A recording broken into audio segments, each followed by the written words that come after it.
Okay, hi everybody. This video is going to be entitled My Proposal to Lauren, Part 1. There's going to be two parts to this. Hopefully, when I do the proposal, I'll be able to get that on video too, because I'm a dork. But I wanted to do the Part 1 because I just wanted to give you guys some details and, scratch that. Maybe I'll just entitle this video How to Make a Geode. I noticed that there seems to be a shortage of videos on YouTube on the subject itself. I don't know if other people are interested in it either, but I thought it would be a great idea. Uh, so, a little bit of a history.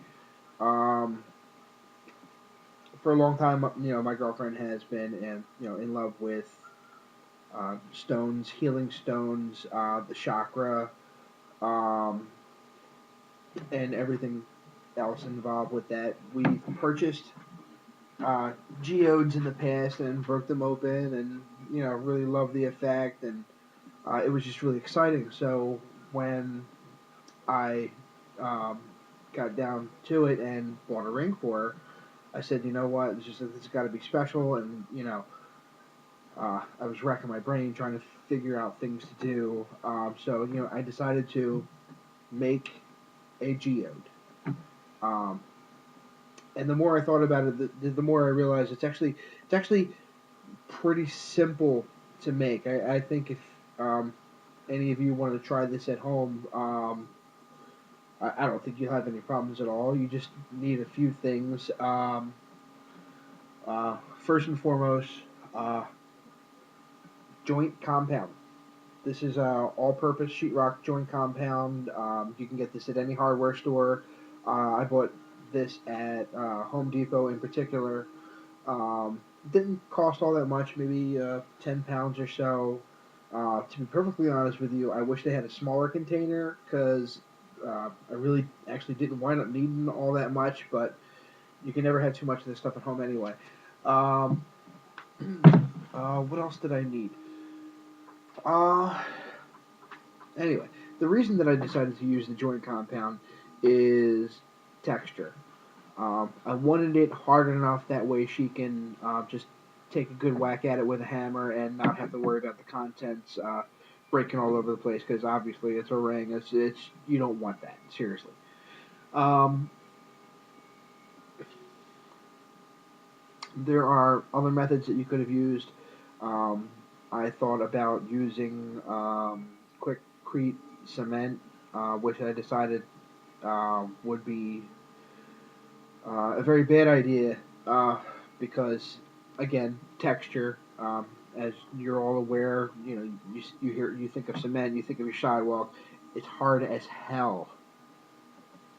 Therefore, if I used the cement, it would be too hard. She would have to hit it extremely hard, and then that can wind up breaking apart the insides, and that would just not be a good thing at all.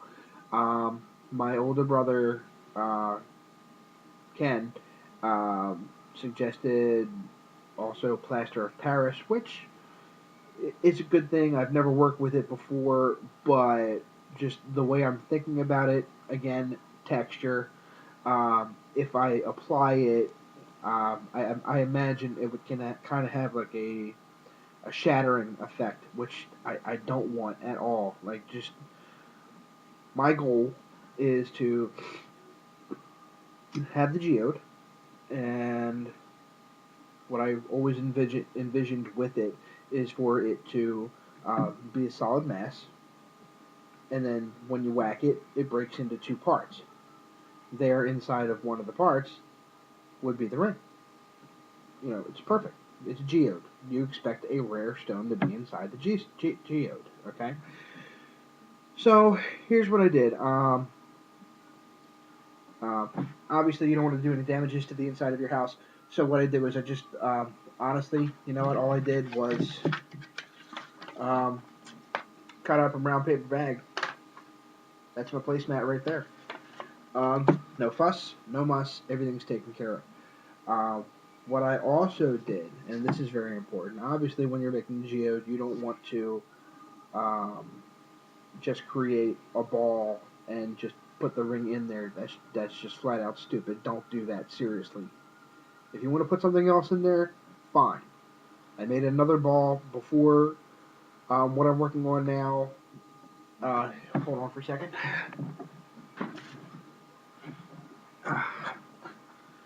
This was the result of that project, which, as you can see, is the exact right texture that you want. It's hard as hell. I'm going to whack this baby a few times to see if I can get it cracked open. What I did as a test was that I used a red Solo cup. I put some joint compound at the bottom of the said red Solo cup. I then inserted, you can use anything you want.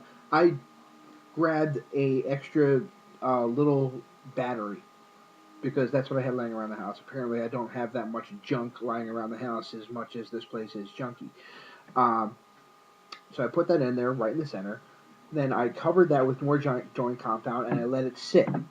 Now the problem with joint compound, first of all, when you first open the container, it's extremely wet. It's hard to handle when it's extremely wet, so you want to let it dry a little bit first. What you do for that is just leave the lid off it. There's no need to like take a glop out of it or whatever like that.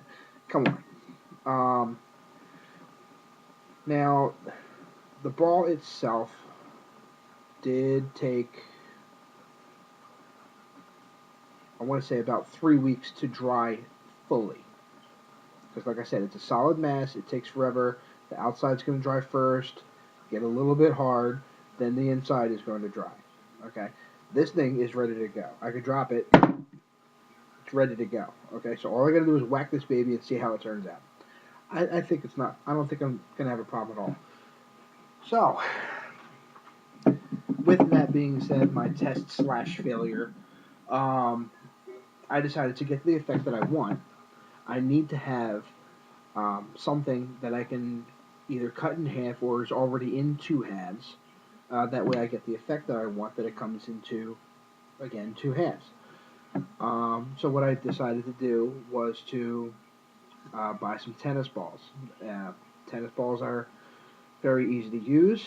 I don't know if you've ever played half ball as a kid or anything like that, but you know a half ball is pretty sturdy and pretty strong and can take a hell of a beating.